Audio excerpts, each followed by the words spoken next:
She's the other little girl. He's a little boy. He likes Grace. I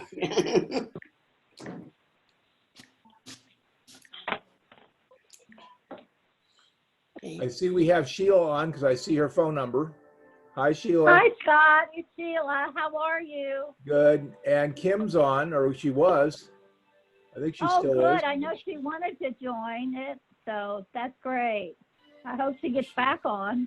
I'm here. I was just doing pet meds. She was just muted.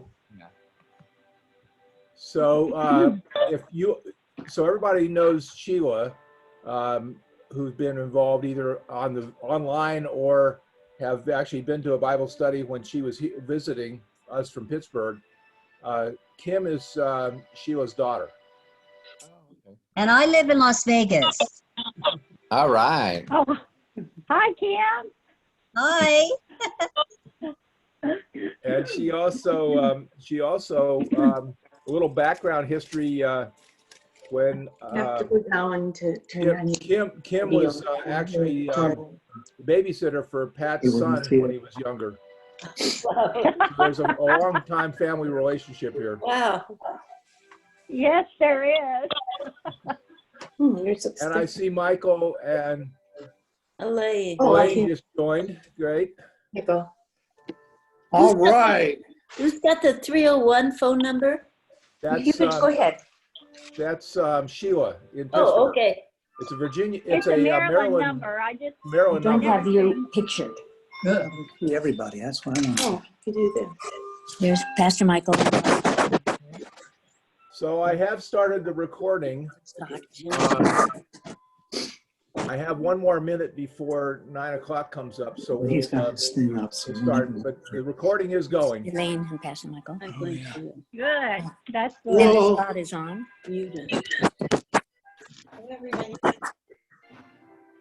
Does everyone know how to mute? We do now.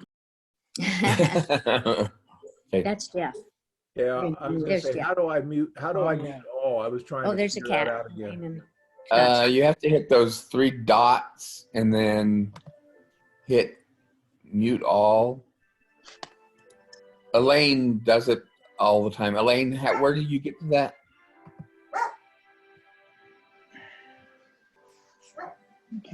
Oh, I can see it from here. Only you can see it, Scott.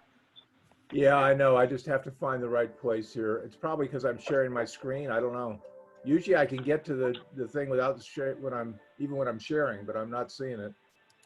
Hey, Elaine, you're muted. Go There to you go. participants, Scott.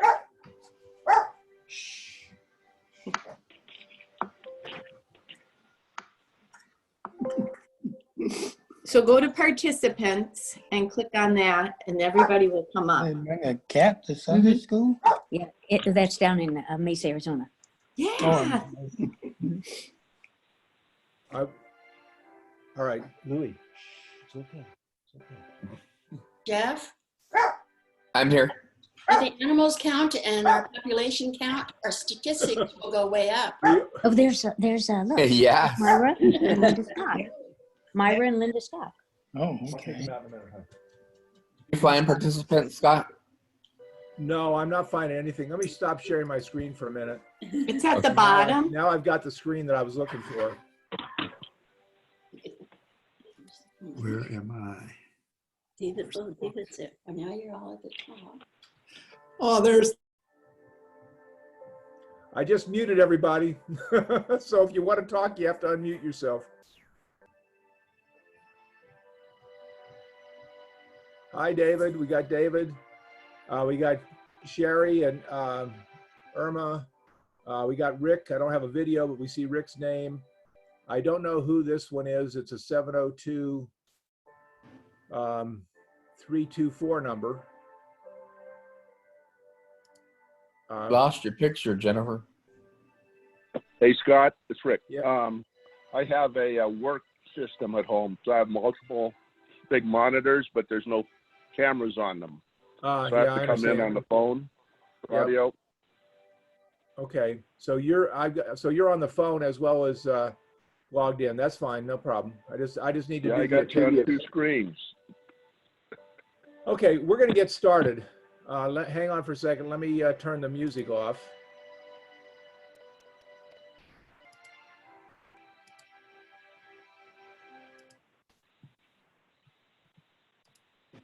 Okay. So we're gonna start the. I want to start with an opening prayer, but before we do that, we have to turn on the Wayback Machine. So everybody crank up your Wayback Machine. We're going to go way back to Friday. Okay, it's not Easter yet, it's Friday. All right, so here we go.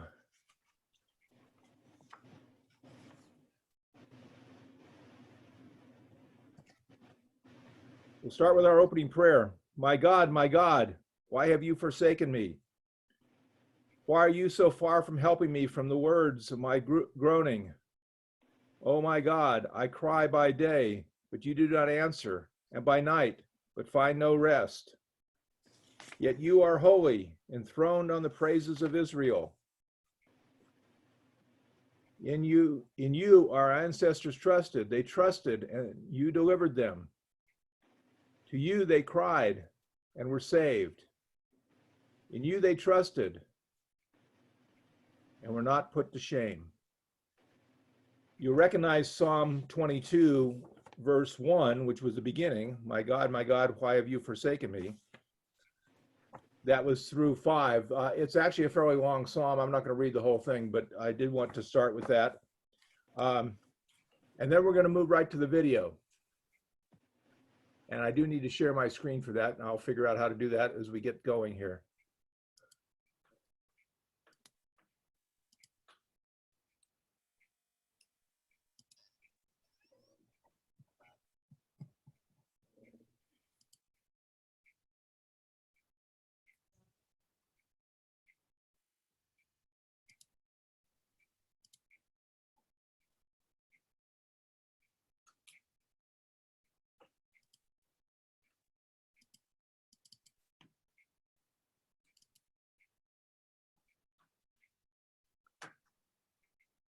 Okay. It's been playing all the time. Let me see if I start this and that. There we go.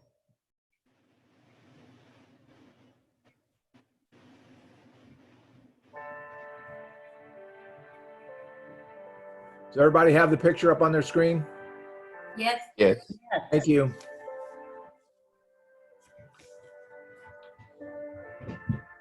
Did you need to go out yet?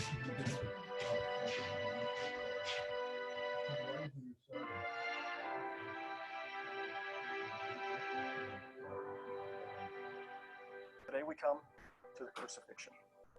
In your reading, you'll consider the crucifixion of Christ, including the words that Jesus spoke from the cross and the meaning of his death. In our video, I'd like to take you to Jerusalem to show you what you would see if you were to visit the Holy Land today. Let's begin with Mark's telling of the crucifixion. It was 9 o'clock in the morning when they crucified him. The inscription of the charge against him read, "The King of the Jews." And with him they crucified 2 bandits, one on his right and one on his left.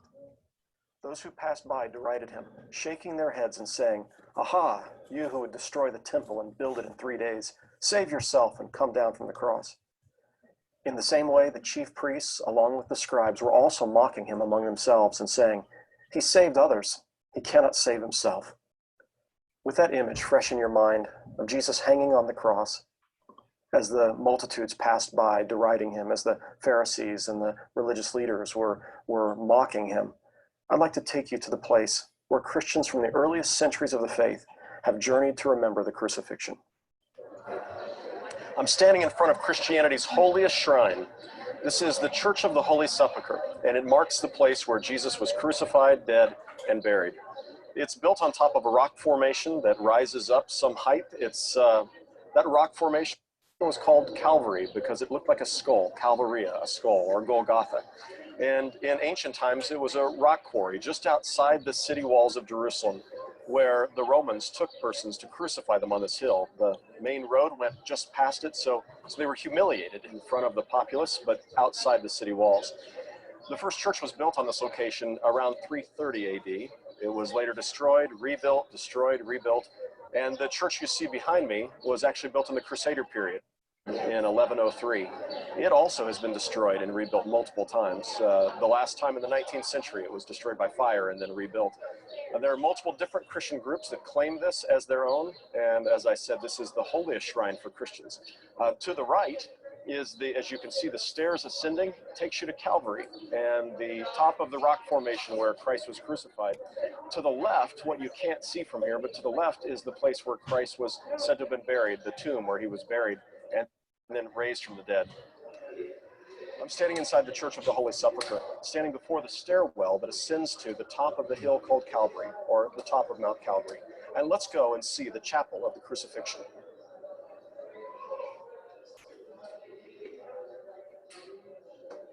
This church is shared by 5 different Christian denominations, and this chapel is actually cared for by the Roman Catholic Church. And here we have the chapel of the crucifixion. Jesus is crucified, we see in the mosaic before us. We're preparing to go into the portion of the church that is guarded by the Orthodox. It's built right on top of the rock formations that are Calvary. It's thought that there are 3 places in that rock where there were openings that were made that would hold the crosses. And the very center one was said to be the one that belonged to Christ. It was the place where he was crucified. Pilgrims come, they kneel and bow and step under or bow below the altar. And they can place their hand inside an opening and touch the rock formation there as a way of connecting with Jesus in his suffering and death.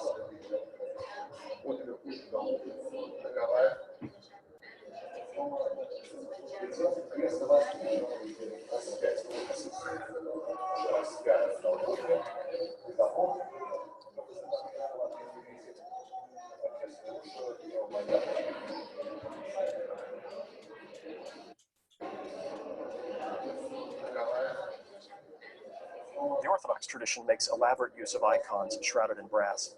For most Protestants, walking into these holy sites, it's a bit overwhelming and seems gaudy or ostentatious, which is why Protestants tend to favor the Garden Tomb and Gordon's Calvary as a place to remember the crucifixion. Now, for Orthodox believers, the icons are a way of capturing the glory that belongs to Jesus Christ, who is the King of Kings and the Lord of Lords. Now, I'd like to take just a moment to help you see the cross in a way differently than perhaps you've seen it before. We built a cross here that may have been the approximate size and shape of the cross upon which Christ died. And several things I'd remind you of. First of all, the members or the pieces of the cross. The stipes is the vertical element which was left on the site of crucifixion. The horizontal piece, the patibula, which was carried there by the victim, or in this case, after Christ couldn't carry it any longer, Simon of Cyrene. The sedicula is a small ledge that in the past we had thought perhaps the feet were nailed to, but not so. The sedicula was actually a seat upon which the victim was tempted to rest, and so they could pull down upon the wounds in their hands to rest on this seat for a moment. But it was very difficult to breathe, and as they sought to breathe, they would have to pull themselves back up, and inflicting excruciating pain on the wrists. And remember, of course, the idea of Roman crucifixion was to inflict the maximum amount of pain for the longest possible period of time. The feet then, not nailed to the sedicula, but were nailed to the sides of the cross, the nails going through the heels, and so the victim straddled the cross with one leg or one foot nailed on either side, and the victim hung there naked. The idea was to inflict not only physical and emotional pain, but also shame.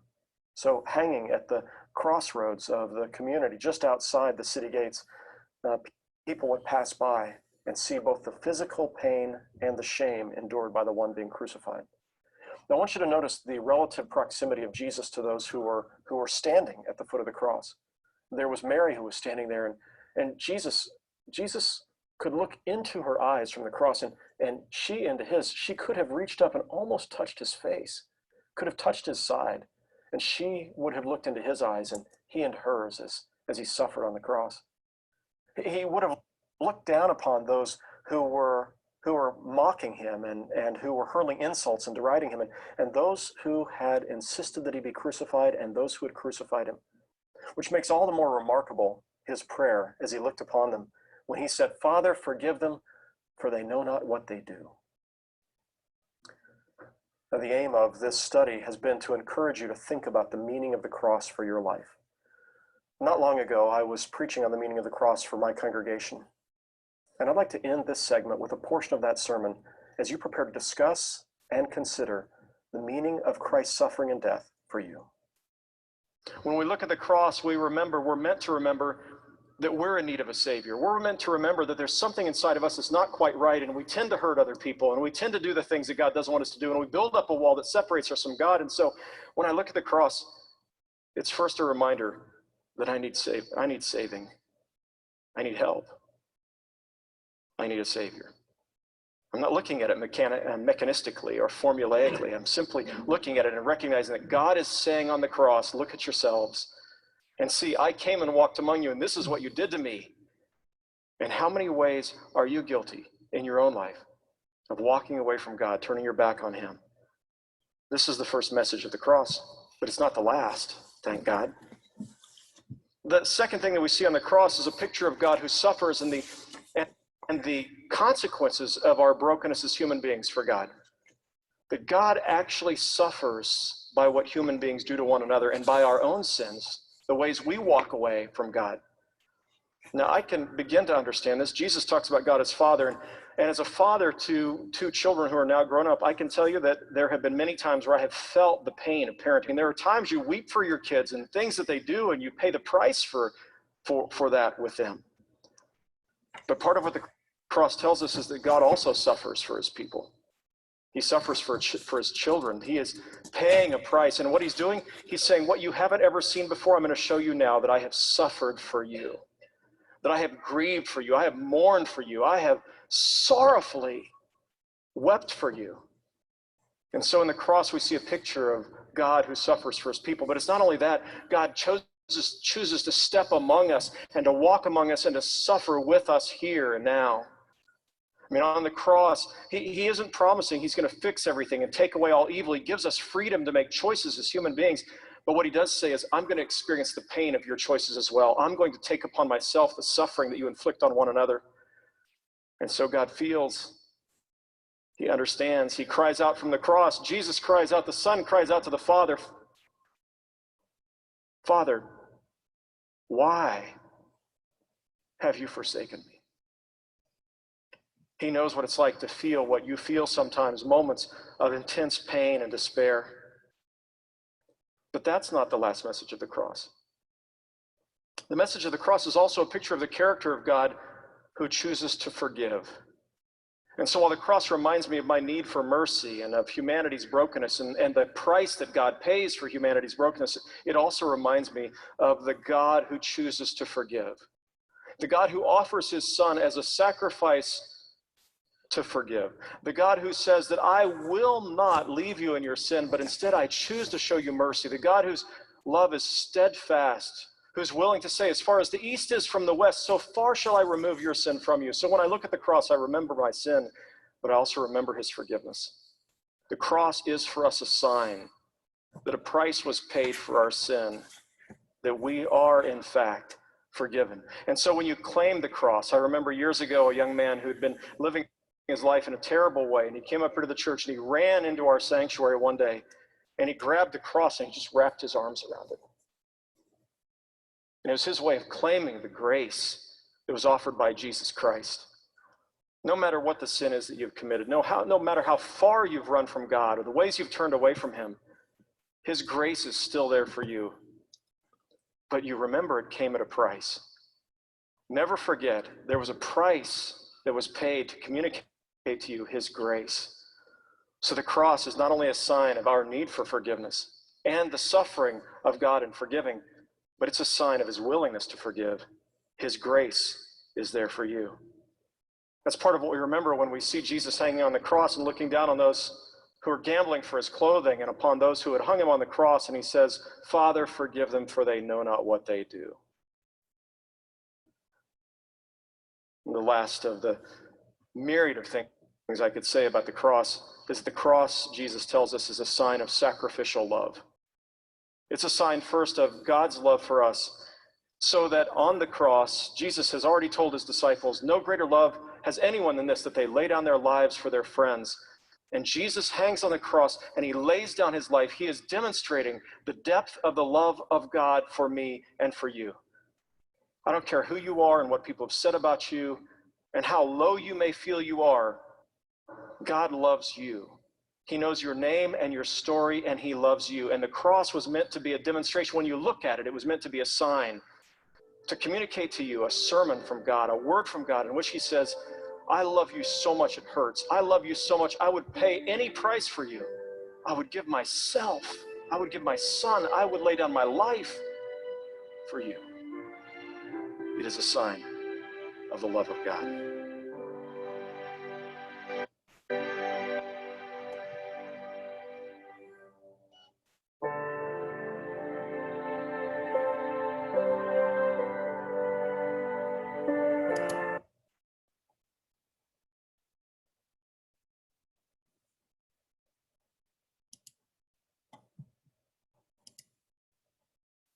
Okay.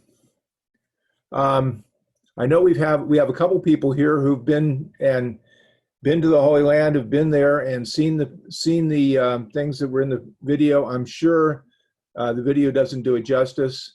You can take a minute or two to reflect on what your experiences. Jennifer, do you want to start? It's hard to put into words what it means to be there and to walk the Via Dolorosa and to be in the chapel. I'm just so thankful that we have the opportunity for anybody that can get there or even to see it on the video, to know that country is not closed off and that if we want to go, we can, or we can see videos where people have been. I'm just thankful for that. Okay. Michael, Lane.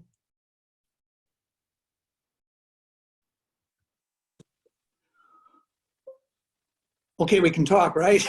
Of course. Yes. Well, at least for me, it was a time of awe. That's all I can say. I mean, to be there in that location, to remember the story, and of course to see that piece of art there. And certainly, as Adam had commented in his video about the ornate nature of all the things there, but I was, I just was able to look beyond that, but also embrace it as well in my later years to reflect on that all that stuff there is to bring glory to God and to remember what God has done in this world through his son. So it was a very, like I said, an awe-experiencing time for me. And I got to do it twice. That's great. David, Barbara?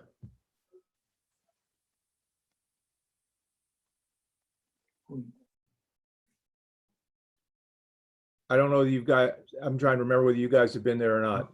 We've never been there. No. Oh, okay. That's fine. I wanted to give you an opportunity. Anybody else have something they want to share with this? Okay. I have something I want to show, if I can get to the right screen.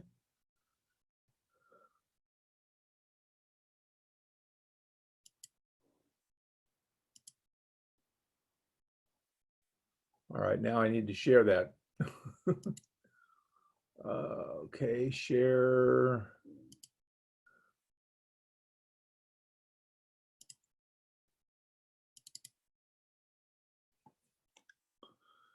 So we've been talking about the French painter Tissot. This is just one of his pictures where Simon comes and helps. Of course, this one they're showing the cross with the vertical member. We know now, based on more recent information, that it was only the horizontal member that was carried. At least that's the best information we have. There's a whole series of these pictures, and I again refer you to Joyful Heart, because there is wonderful artwork there to see. Okay, let me stop that share.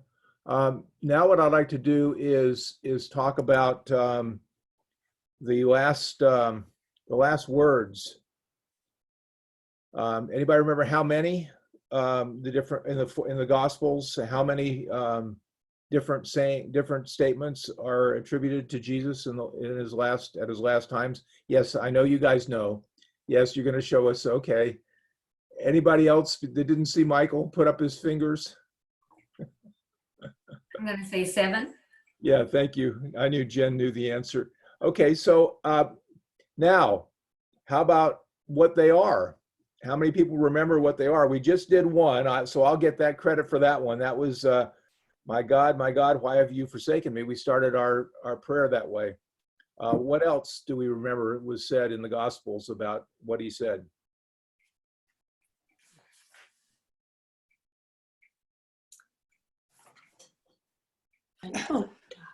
Go ahead. I'm thirsty. Okay. Anybody else? Today you'll be with me in paradise, talking to the thief on the cross. Oh, okay. I like, Yep. and I'd have to paraphrase it because I don't remember it exactly, but it's when he looks at Mary and he says, Mary, this is your son. And he looks to John and says, Here's your mother. this is your mother. Yeah. Mm-hmm. Yeah, John 19:27. Okay, we've got most of them. We got a couple more though. We heard Adam say one of them in his, at least one of them in his Father, forgive his video. them. Yeah. Yes, I heard that. Father, forgive them, for they know not what they do, or they do not know what they're doing, depending on which translation you're getting. I cannot. The different translations, you have things you remembered when you were reading King James years ago, and those always come back to me. I don't know about anybody else, but I can't handle the newest translations of these things. There's two others. Into your hands I commend my spirit. Good. That was Luke 23:46. And then it's finished. And then it's finished. See, luckily I have a cheat sheet. I do too, but it's up in Boulder City. Okay. Well, that's great. There was one other thing I wanted to mention, and that was something that somebody said who was watching. The centurion was watching Christ die. And what did he say? Certainly this man may be the Messiah, something like that. Okay, that's close. Surely this is the Son of God. Great. Okay, so it's both that ideas. Thank you. What I have in front of me says, truly this man was God's son, but again, depending on what translation and what, but that was Mark 15:39. So if you haven't read these passages, if you haven't had a chance to read chapter 6, I really suggest you go back and read it, or pull out any one of the Gospels and just read the last parts of the crucifixion story, and read what it was, a little more of the context of what this is. Okay, before we move on to the next part, is there anybody have anything you want to say about this segment before we move on? I will give us plenty of time to cover the next one. Okay. So I'll have another prayer.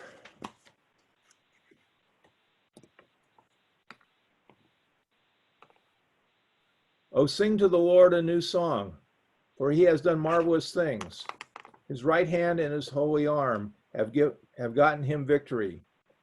The Lord has made known his victory. He has revealed his vindication in the sight of the nations. He has remembered his steadfast love and faithfulness to the house of Israel. All the ends of the earth have seen the victory of our God.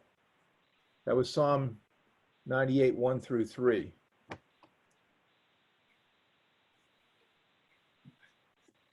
And unless anybody has anything else, I'm going to move right to the video.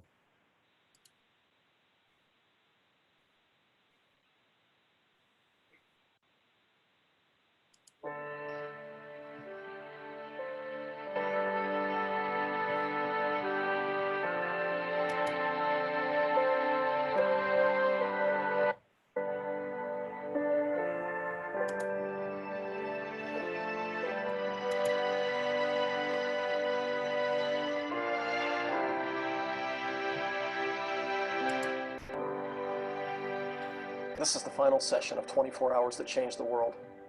Through your reading, you've explored the story of Jesus' suffering and death in some detail, considered several different theories of the atonement, and hopefully found yourself in the story. Thumbs up if By you means see of the whole videos, you've screen had with the opportunity video. to visit the holy sites in Jerusalem, where these events are remembered by modern pilgrims. In your reading for this week, Good, you'll thank you. consider one final view of the atonement. And in this video, I'll help you imagine first century burial practices and take you to two different locations where Christians remember the resurrection. Let's begin by considering Jesus' burial as described by Mark.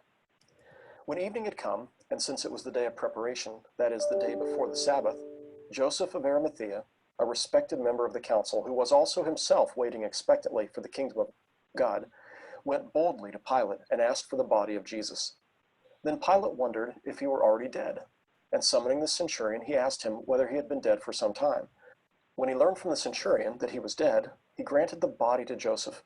Then Joseph bought a linen cloth, and taking down the body, wrapped it in the linen cloth and laid it in a tomb that had been hewn out of the rock. He then rolled a stone against the door of the tomb. The Gospels tell us that Jesus' tomb was hewn out of the rock and that a stone was rolled in front of the tomb. And I'd like you to understand a little about why tombs were cut from rock and to let you see what Jesus' tomb may have looked like. Let's return to Jerusalem. Here, when we look at the soil, you know, it's harder surfaces on the outside, but when we come inside underneath this, the rock becomes very, very soft and easily carved away in order to create a fresh hewn tomb. And so when families were looking at burying their dead, there was such limited soil in order to grow crops. You looked for the rocky areas, and because the rock was like this, hard on the surface and softer inside, it made sense for them to be able to hew out a burial chamber out of the stone. And so this is why they buried their dead in this way. Now we've come to this place outside of Megiddo because it's one of the few places you can still see a first century Roman tomb with the round stone still standing in the location where it would have been. And this stone would have been rolled in front of the opening to the tomb and sealed up. And Mary Magdalene sitting grieving outside. And I'd like to take you inside the tomb so you get a sense of what these Roman tombs actually look like. So come inside with me.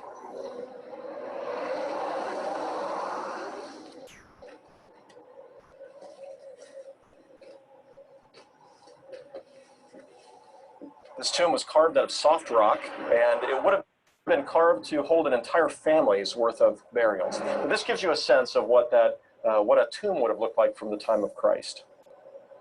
We have the round stone. It would have been slid into this shaft here and firmly set in place. It would have been very hard to move out of the shaft and to place it back here. You see how there's a drop off here. So just to move that large stone out of the way would have been a very challenging task. And the Gospels tell us that when Mary arrived at the tomb, the stone had already been rolled away. Understanding something of first century burials, let's return to the Church of the Holy Sepulchre. Upon entering the Church of the Holy Sepulchre, the steps going to the top of Calvary are on your right. But straight ahead is a large stone slab on the ground. It's called the Stone of Unction. It's a stone table that represents the place where Jesus' body was prepared for burial by Joseph of Arimathea and Nicodemus. This particular slab of stone was placed here in the early 1800s, replacing an earlier stone slab that was destroyed. You might bow here and touch the stone as a way of remembering the death of Christ and the preparation of his body for burial. Pilgrims bring cloths and rosaries and place them on the stone, hoping to take back home with them blessings. Now, while to the right and up the stairs is the top of Mount Calvary, to the left is the Rotunda of the Resurrection. It's covered by a dome over 100 feet high and more than 60 feet in diameter. A few of the original columns from the 4th century Church of the Resurrection are still to be found here. In the center is a chapel called the Edicule, which houses all that's left of the rock tomb of Jesus Christ. It's to be found, this small fragment of rock is to be found encased in glass inside the chapel. Only a handful of people can enter this tiny space at a time. This is the last station of the cross, and is thought to be the place where Christ's body was buried. It's here that most Christians throughout the centuries have come to remember the gospel story of the resurrection. Let's remember the story as is told by Mark. When the Sabbath was over, Mary Magdalene and Mary the mother of James and Salome bought spices so that they might go and anoint his body. And very early on the first day of the week, when the sun had risen, they went to the tomb. They had been saying to one another, "Who will roll away the stone for us from the entrance to the tomb?" When they looked up, they saw that the stone, which was very large, had already been rolled back. As they entered the tomb, they saw a young man dressed in a white robe sitting on the right side, and they were alarmed. But he said to them, "Do not be alarmed. You are looking for Jesus of Nazareth, who was crucified. He's been raised. He's not here. Look, there's the place where they laid him." Now, visiting the tomb, even with all of the accretions that have been added to it over the centuries, you enter the story. You hear the angel saying to you, "Do not be alarmed. You're looking for Jesus of Nazareth, who was crucified. He's been raised from the dead. He's not here. Look at the place where they laid him." Several years ago, I was in Red Square in Moscow. In the center of Red Square is Lenin's tomb. During the communist era, it was common to hear Soviets repeat the refrain, "Lenin lived, Lenin lives, Lenin will live again." I had the opportunity to enter Lenin's tomb. His body is under glass, carefully preserved and maintained to this day. His ideas laid aside and now the relics of a different era. In stark contrast stands the words of the angel and the witness of the Church of the Holy Sepulchre. He has been raised. He is not here. Look where the place is where they laid him. Christ's resurrection was a vindication of all that he'd said and done. His death and resurrection together proclaimed that Christ had taken on evil and hate and even death, but on the third day he rose from the dead. Christ had for all time triumphed over sin and despair and the powers of darkness and even death. He is the victor. Now, before leaving Jerusalem, you would want to see the garden tomb. Some believe it might be the tomb of Christ, but while the consensus of the church is that the Church of the Holy Sepulchre is the greater likelihood of being the place where Christ was buried, all who come here appreciate its simplicity, and by virtue of its simplicity, many feel a greater sense of connection with the story of Christ's resurrection. So let's visit the garden tomb. Walking through this garden, we see the beauty of this place. There's a serenity to it. Gatherings of pilgrims come and they receive Holy Communion at the hands of their pastors as they visit here. After having taken a tour of the garden, it's a very peaceful place. This too was a part of a rock quarry in the 1st century, which is why General Gordon believed that this may very well be the location of the resurrection. Let's go inside and see the inside of the tomb. Inside the tomb, there are places for the burial of 2 individuals. One of these appears to be completed, the other was not, lending some to say that the second burial place was never completed following Christ's resurrection. In the gardens around the tomb, various church groups gather with their pastors following their visit to the tomb, and they share together the story of the resurrection, and they share Holy Communion. Let's return to the garden tomb. So John tells us that it was in a garden where Jesus was buried, and it was in the garden that Jesus was raised from the dead. John tells us that to point us once more back to the Garden of Eden. And to make the point even clearer, when Mary Magdalene comes back to the tomb on that first Sunday morning, she sees the resurrected Jesus. She doesn't recognize him because he looks like a gardener. And here's the idea in John's Gospel, that the gardener is restoring the garden. That what was lost in Eden when Adam and Eve disobeyed God has been restored through the obedience of Jesus Christ, through his suffering, his death, and his resurrection. He has changed everything. And that starts as individuals become his followers and surrender their lives to Christ. As we say, "Jesus Christ, I wish to follow you and be your disciple," things change in us. There's a restoration process that happens. And as the church begins to live out the gospel in the world becomes changed. Christ is the victor. He is the gardener. He's healing the garden. He's healing humanity, and he is inviting us to be his followers, to live out his gospel in the world, and to be a part of healing the world. That's the call of Jesus Christ for us, and that's part of what we remember as we focus on the last 24 hours of his life, his suffering, his death, and his resurrection. 24 hours that changed the world.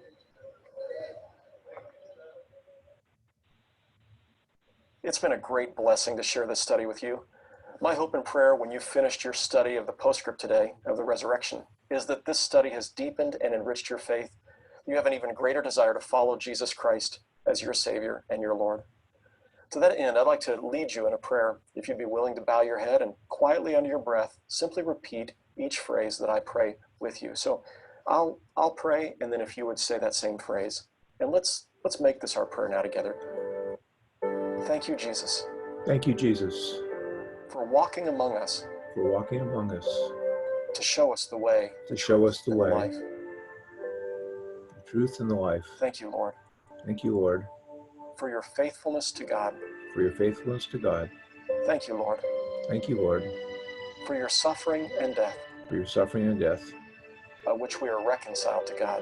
by which we are reconciled to God. Thank you for the victory and the hope Thank you for the victory and the hope that comes from your resurrection. that comes from your resurrection. Jesus, I trust you as my Savior. Jesus, I trust you as my Savior. I commit to follow you as my Lord. I commit to follow you as my Lord. This I pray in your name. This I pray in your name. Amen. Amen.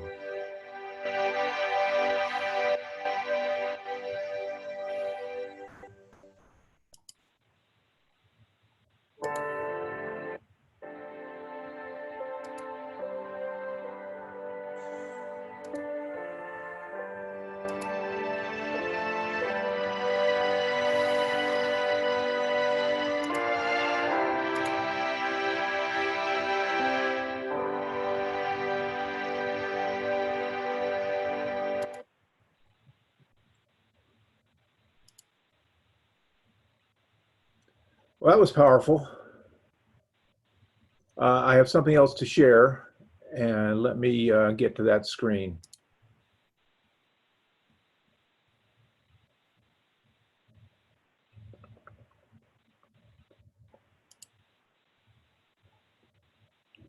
This will take a minute to download and then start.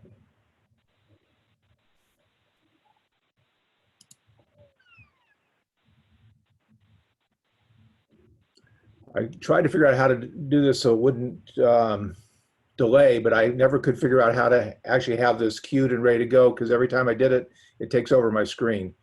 So this will You take have a to few do it seconds. from you. You could have done it from YouTube, but that's all right. Yeah. I played around with it a couple times, but yes. So I don't know whether anybody's seen this yet or not, but if not, in any case, I'll send it out when we send out the notes from the meeting.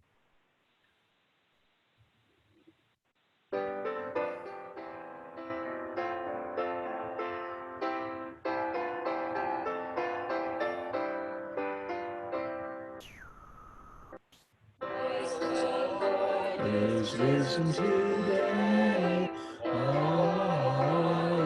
We're not seeing the video, Scott. You're not seeing the video. Okay, hang on. No. Let me get it. It says stop sharing. It says share. Let me start it again.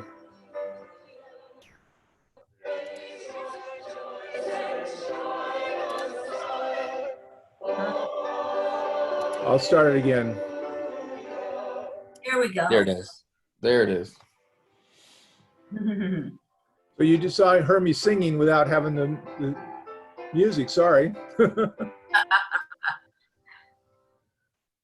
I enjoy all sing together. Listen today. Hallelujah.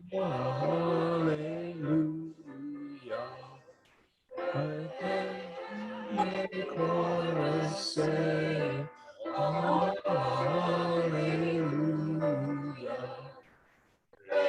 Rejoice and triumph high. Hallelujah. In the heavens and earth reply. Hallelujah.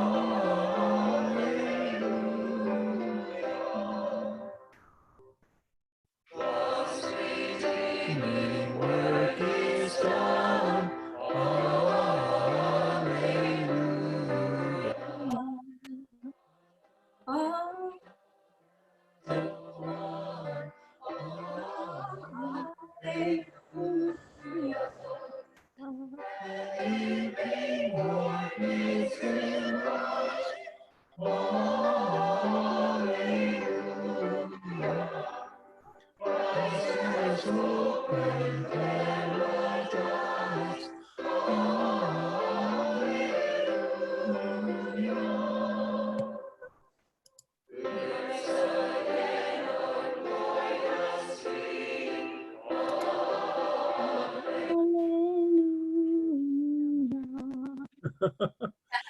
That was great. So I'm sorry, I couldn't resist sharing that.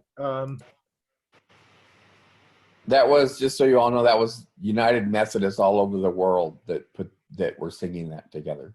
The disciple ministry sent out a call.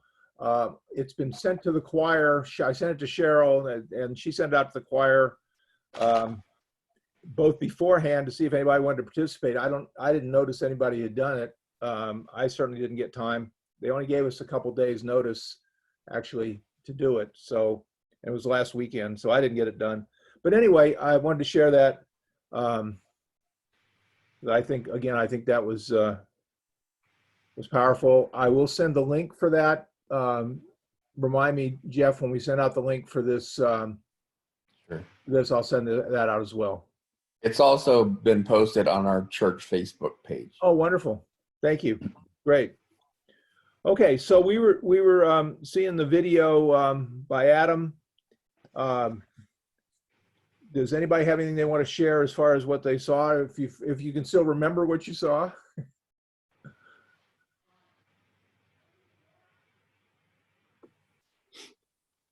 Go ahead, Michael.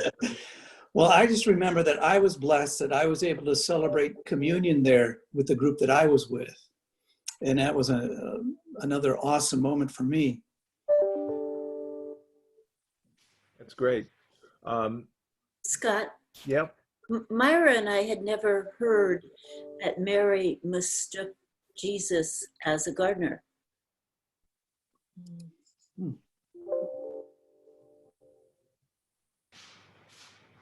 Everybody stop. Yeah, I heard you. Yeah, that's in John's gospel. Each of the gospels has its own take on what happened, how many angels or messengers there were, how many people were there, how many times back and forth. So like I said, I encourage you to read the four gospels and the different accounts, because they are different. And when you put the whole story together, it gives you a much more complete story than just reading a single one.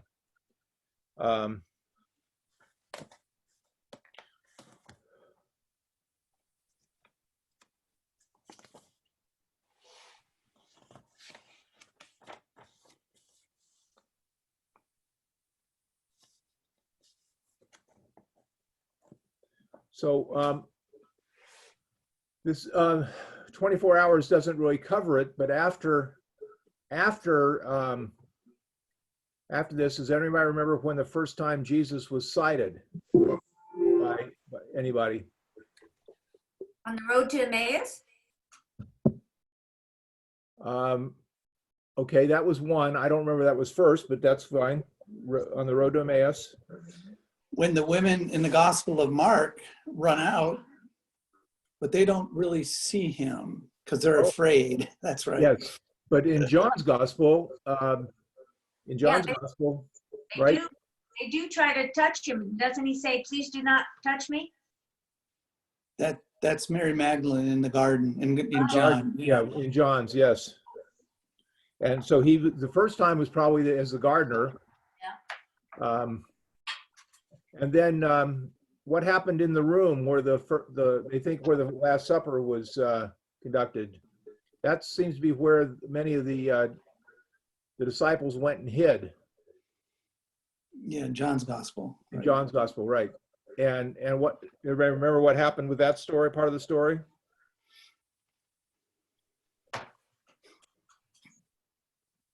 Thomas wasn't there.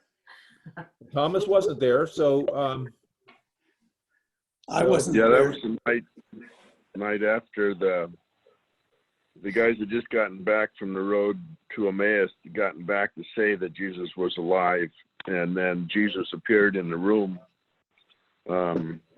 He also asked them if they had anything to eat, so that he could show that he was really alive, because he had a piece of fish there.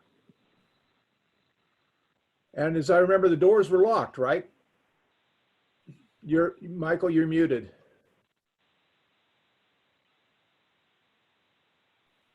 Do you want to say something? Okay, I can unmute you. So can you. You can do it yourself too. So then what happened? What happened with the story of Thomas? What did Thomas say? I won't believe until I see the hands and the feet. Touch the holes in his hands. Put my hand in his side. So then a week later, you remember the story? A week later, Jesus reappeared to the group, and this time Thomas was there. Right. And what happens? What does Thomas say and do? He falls down on his knees and he prays to the Lord. He says, basically, I believe. And I think isn't that when Jesus said, you believe because you've seen, blessed are those who believe without seeing? Yep. Something to that effect. That's paraphrased, but that's the concept. So I'm sure we've all had our Thomas moments. Does anybody want to share a Thomas moment and how something has changed? If not together, just share it to yourselves or share it to your partner, because we all have our Thomas moments. I know I do. So think about that.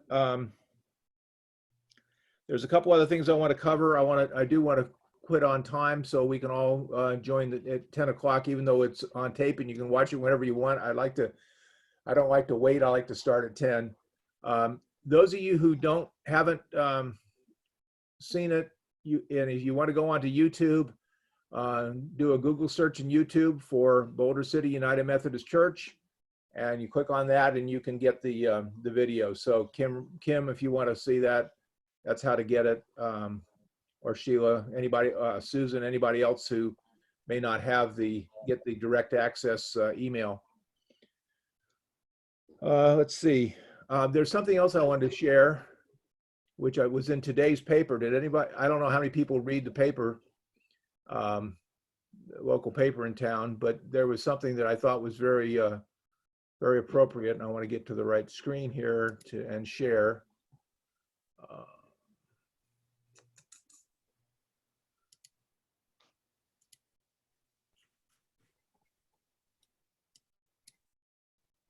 Okay, now I'll figure out how to share my screen.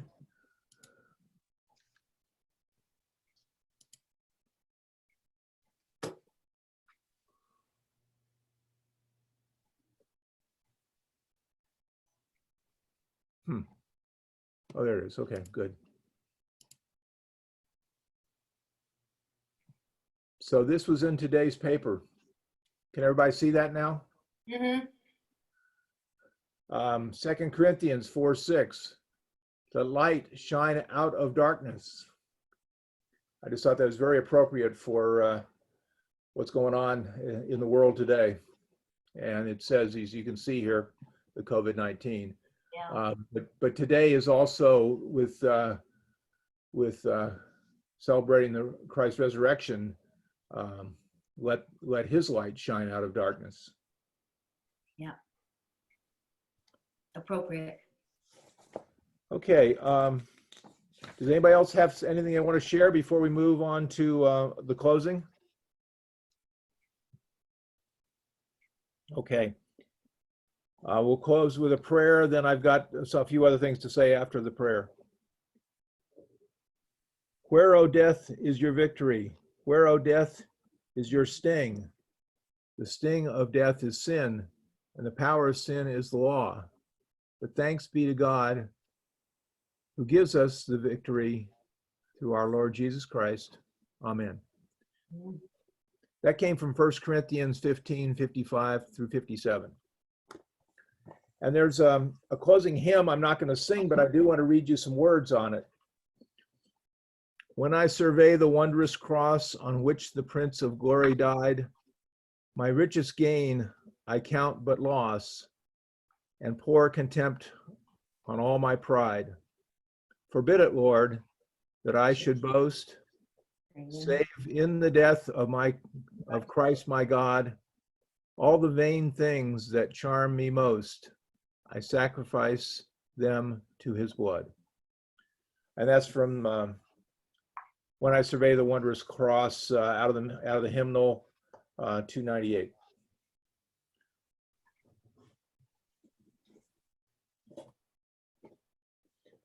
Thank you, everybody, for joining this this session. I think it was wonderful. This is the what we're going to start on next week. Simon Peter. If you haven't gotten it yet, I know Amazon has it, but you might also check Cokesbury. I just saw Cokesbury's having sales and free shipping and all sorts of things, so you might check Cokesbury as well. I do have the leader guide for this, and it does come with a video, and we'll be showing the video. I don't know. We'll be showing the video run a similar thing. I will put together a program for the different sessions, and we'll be able to have that for, and I'll send that out when I send out the announcement reminder about it. There is six lessons that they're going through. There's also an epilogue to this lesson, which I'd like to do next week. And the epilogue is, what if Judas had not taken the action he did? So I'd like to have that discussion. We'll save that for next week. If you didn't get a chance to read it, it is in the book. I'm not sure whether it's in 24 hours or whether it's in the way that we finished before. So we'll have that discussion. Everybody be safe, be careful, socially distance, but don't not get involved with your family and friends and others. Everybody needs to have more time together, even if it's on videos. So, Hey, Scott. Yes, Hey, sir. Scott. One thing, for those that aren't on the email list and want to see our video, they can just go to our website, bouldercityumc.com, and it's linked there. Okay, wonderful. And I wish to say a very happy Easter to everybody. Happy Easter. Happy Easter. Thank you, Scott, for leading. Yes, Scott. Thanks. Thank you. You're welcome. Happy Easter to everyone. Thank you, Scott. Thank you. Bye. Bye-bye. Kisses. Bye-bye. I thought he